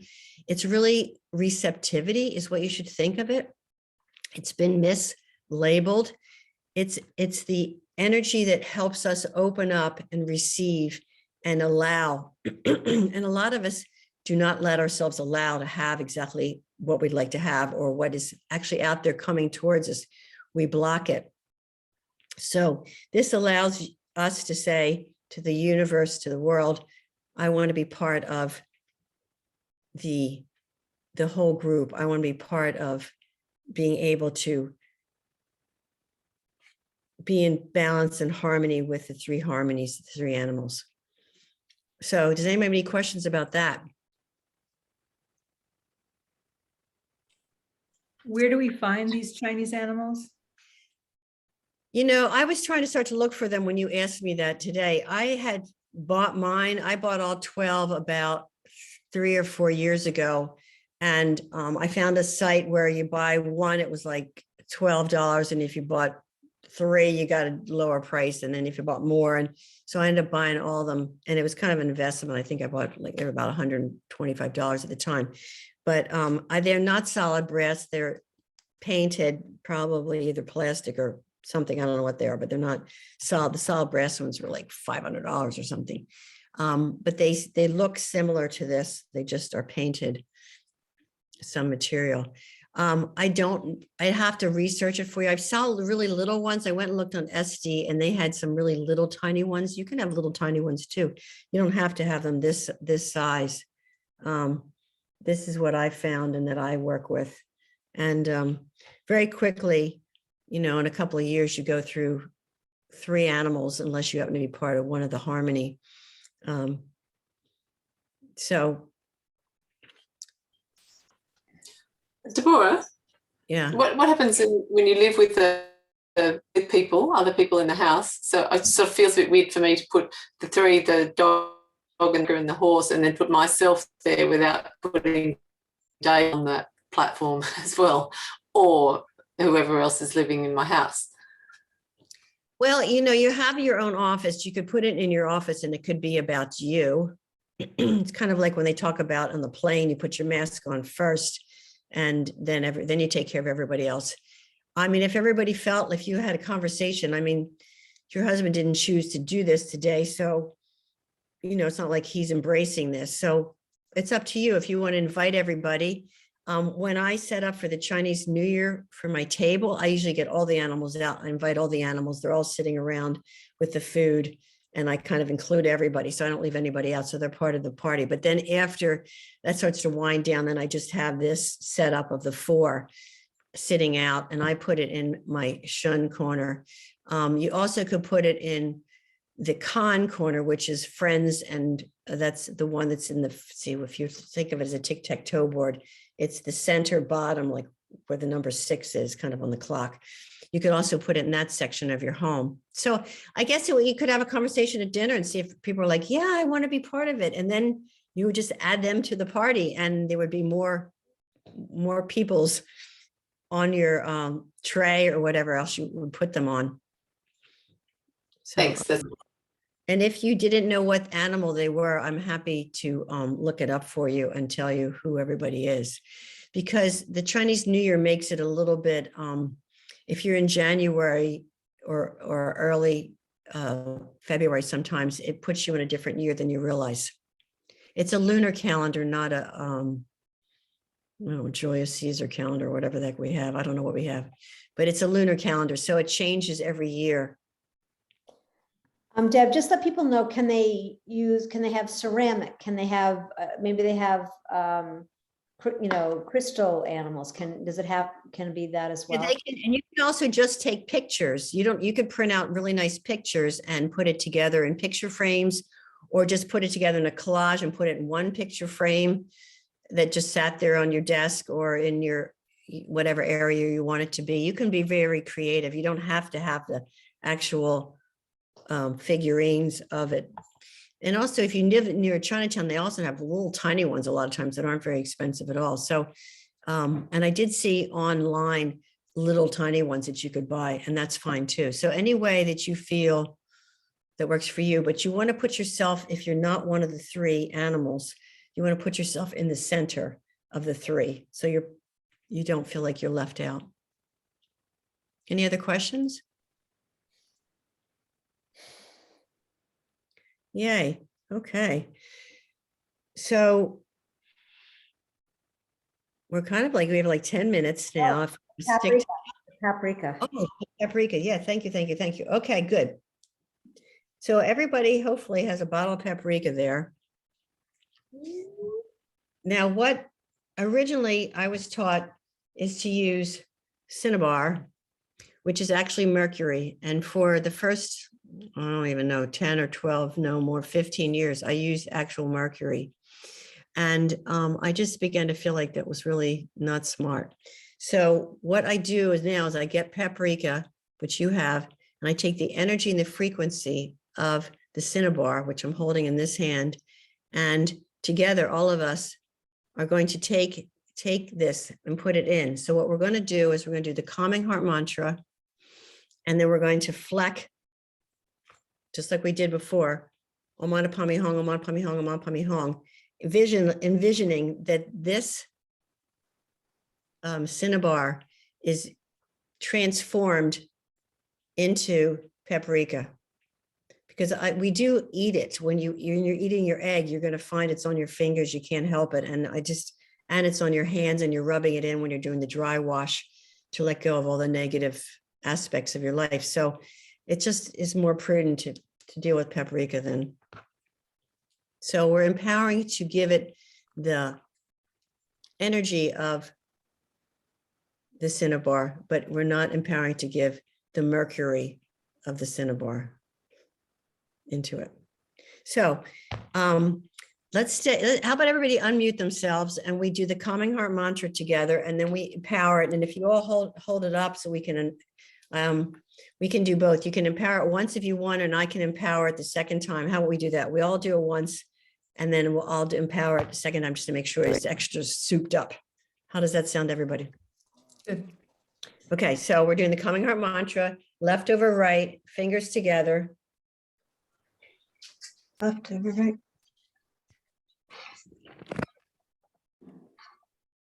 I can't see myself, Shelley, so I don't know. I'm not the main person on the thing. You are, go. You're good. You can see it all? No. You only see part of it. Oh, Well, no, because I can't see. hold on. You don't have me as the main person. Hold on 1 second. Just give me. You make me the main person again. There we go. There we go. Thank you. Okay. Up, Higher, higher. Okay. One more up. higher. Up, I think it down. Now that's good. No, Right. one more. There we go. Yeah. There we go. Okay. You sure you can see it all? Yep. Okay, all right. So left hand over right, thumbs together under our heart chakra or our breasts. And we take a big breath, but we want to say our intention first. May 10 million things in and around us be calm, peaceful, and centered. May our minds be aligned with our hearts. And take a big breath and we'll start. Gate, gate.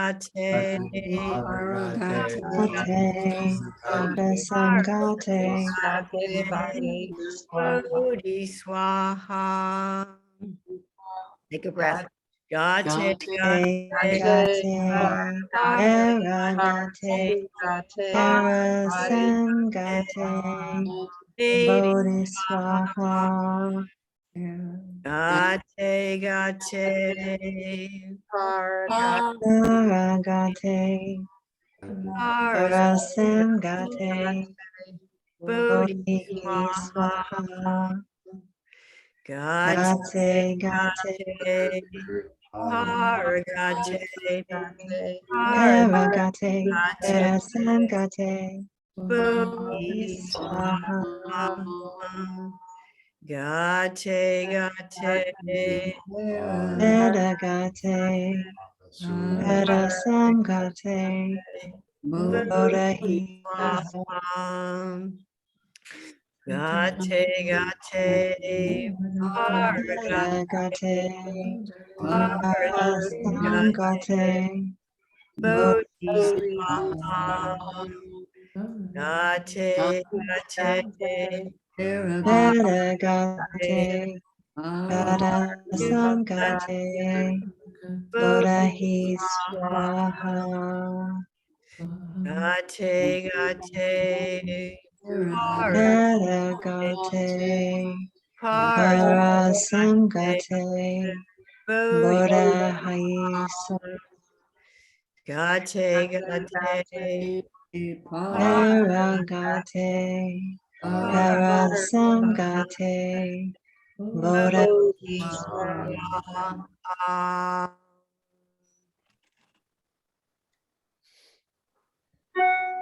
Okay, it's a little nutsy with this, the Zoom, the way it all sounds, but it's all good.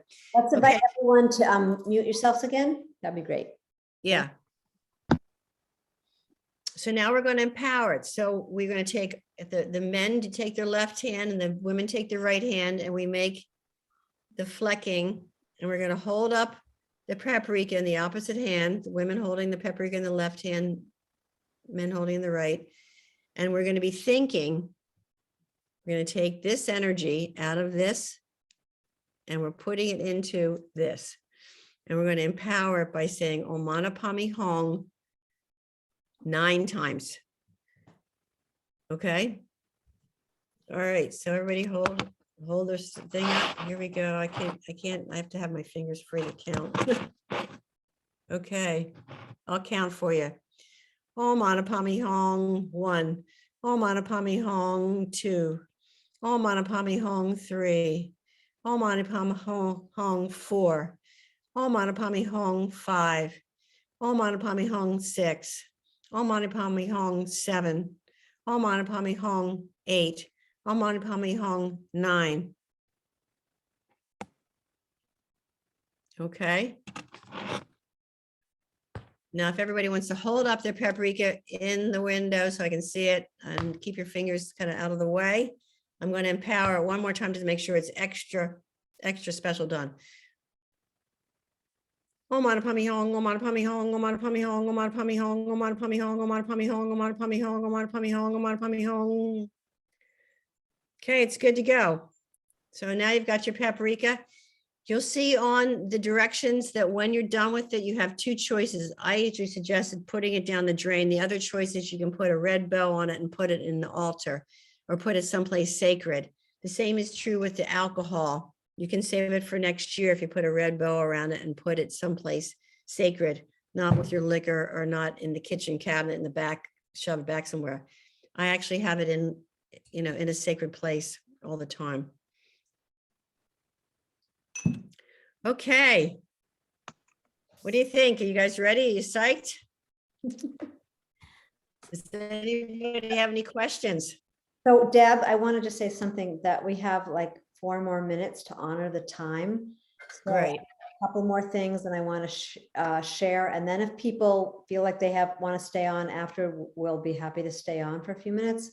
But I want to make sure that we complete this process and also close in a way that feels right to our bodies, and with gratitude to all of our guides and guidance that have been here tonight with us. So first of all, I didn't say anything about how to creatively.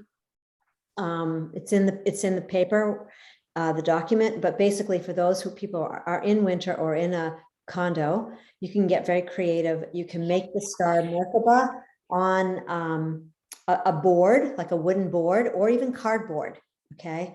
And what you're gonna do is you're just gonna get a picture of your house, or you can draw your house, or you could just write my house with the address, whatever works, and you're gonna place it in the center. And then you're gonna take your crystals and you're just gonna, you can just tape them or glue them in the positions that we described.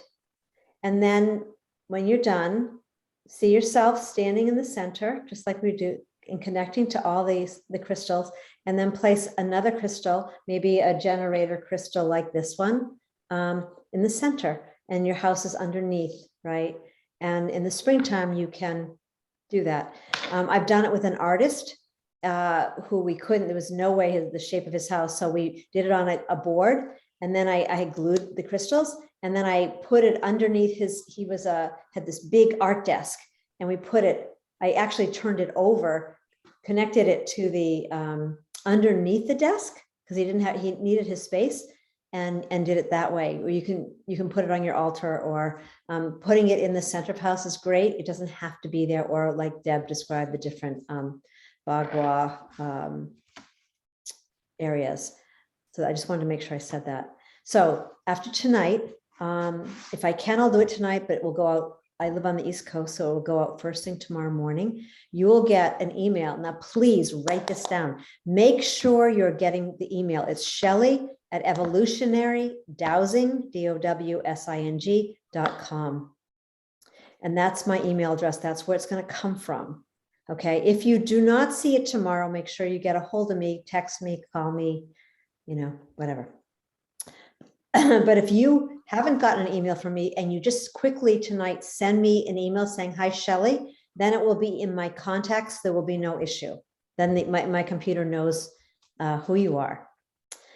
Okay, so you're going to get Deb's big 4 pages for from me. From you. From me, you're going to get separate documents. Maybe I'll try to put them on one. I know that I can't do the graphic on it, but there'll be separate documents, and then included will be an audio file that you can listen to the Sacred Golden Ray attunement. And you can listen to this every day if you want. You can, it can be 3 minutes. You can make it 20 minutes, whatever you want. It's a very powerful attunement, and you can add in your own pieces to it, but it will set the frequency for your house to be doused. I think that's enough for tonight. And then your crystals you'll go get, and you can do the crystal activation with the Kumvita, the resonance alchemy syllables. You can do that anytime. And you may want to do it to your other crystals in your house, but you can do that anytime. And you can do it separate. You can do it, and then 3 days later, do the you know, or 4 days or a week, it doesn't matter. You can still do the crystal Merkaba. But for those of you who have not had your house doused, it will set things moving and clearing. The last thing I want to just say before we close is, for those of you who have not worked with me before or have never experienced dowsing, please feel free to get a hold of me. You can have a free half-hour consultation. And for those of you who are here, I'm happy to even go longer to just help you understand what this is and why you might want to experience it. There was one more thing. Okay, I'd also like to add that the animals don't need to be done on Chinese New Year's Eve either. The only thing that has to happen is the golden cicada and calling in the wealth gods. That has to happen on Chinese New Year's Eve, January 31st, between 11 and 1 a.m. or p.m. I also would like to thank Professor Lin Yun for coming and being here with us tonight, and all of the beings that have come and supported us, and the deities from the north, south, east, and west, and all the feng shui masters have come. And I'd like to thank each one of you for coming and sharing this information. It's incredibly powerful. It's not something that you can share with somebody that didn't come tonight. If you want them to do it with you, or you want them to do it, then they need to sign up. We still have a class on Saturday. You can see on the flyer. It's not something you want to share with somebody because you just got the empowerment. You're not strong enough to share it with somebody. You'll weaken it for yourself and not get the full impact. So it's very, very important. And also, if you share it with somebody for any reason at all, you always should get a red envelope, protect yourself and keep your energy and keep the sacredness of the information, because us honoring the information is what keeps the vibration so high. So I want to thank everybody for coming so much and being with Shelley and me and creating such a lovely experience for me and hopefully for all of you too. Thank you. All right, let's just take a moment and just closing our eyes. In gratitude for all those dimensions that came here tonight as one whole, one energy, one love, because essentially we are only doing this because of love. There's no other reason to do this, that we might align and others who are in our homes might find their way to their soul purpose, their joy, their magnificence. Just hold that in our heart for a minute. Just sending that gratitude all the way down to the mother, to earth. Feeling the energy expand up into the heavens. And our heart is a central portal, that place where all energies are aligning. Our home, our house, our land. And this is the beginning of really shifting, coming into sacred relationship with life itself. We just hold that gratitude so that there can be greater transparency, better communication, truth, and shared vision, shared wisdom. And we see all of our homes and houses connecting. This beautiful web of life.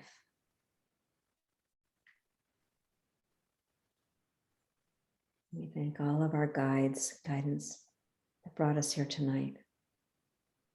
All of our animal totems, earth divas, angels, archangels.